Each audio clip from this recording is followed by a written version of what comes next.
સાવલીમાં હિન્દુ ધર્મ રક્ષા સમિતિ દ્વારા શ્રી રામનવમી નિમિત્તે મર્યાદા પુરુષોત્તમ ભગવાન શ્રી રામની ભવ્ય શોભાયાત્રા.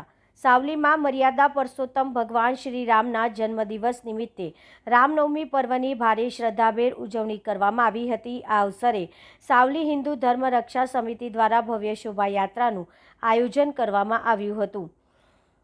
શોભાયાત્રાની શરૂઆત ભીમનાથ મહાદેવ મંદિરથી કરવામાં આવી હતી, જ્યાંથી રામજીની વિશાળ પ્રતિમાને સાથે રાખીને ડીજેના તાલે અને જય શ્રી રામના જયઘોષ વચ્ચે યાત્રા નગરના મુખ્ય માર્ગ પર ફરી હતી. સાવલી નગર તેમજ તાલુકાના યુવાનો અને રામ ભક્તો મોટી સંખ્યામાં જોડાયા હતા, જેના કારણે સમગ્ર વિસ્તાર ભક્તિમય બની ગયો હતો. શોભાયાત્રા દરમિયાન નગરના વિવિધ વિસ્તારોમાં, ખાસ કરીને મુસ્લિમ વિસ્તારોમાં પણ ભગવાન શ્રી રામના રથનું ફૂલ વર્ષા સાથે સ્વાગત કરવામાં આવ્યું હતું, જે સામાજિક એકતા અને સૌહાર્દનું સુંદર ઉદાહરણ બની રહ્યું હતું.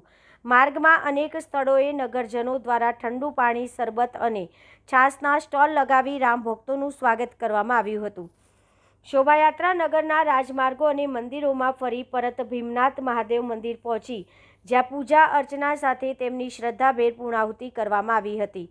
સાવલી ઉપરાંત મંજુસર સહિત આસપાસના ગામોમાં પણ રામનવમી પર્વની ઉજવણી ઉત્સાહભેર કરવામાં આવી હતી.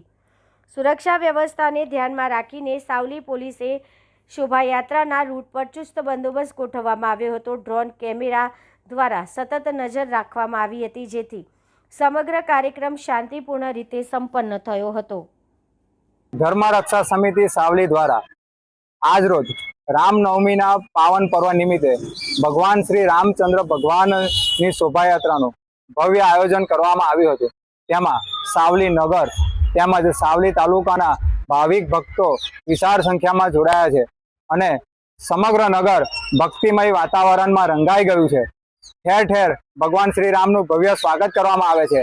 આ શોભાયાત્રાની પરંપરા ધર્મ રક્ષા સમિતિ દ્વારા વર્ષોથી કરવામાં આવે છે અને તે પરંપરા પ્રમાણે આ રામનવમીના પાવન પર્વ નિમિત્તે પણ શોભાયાત્રાનું ભવ્ય આયોજન કરવામાં આવ્યું છે. મેહુલ પટેલ.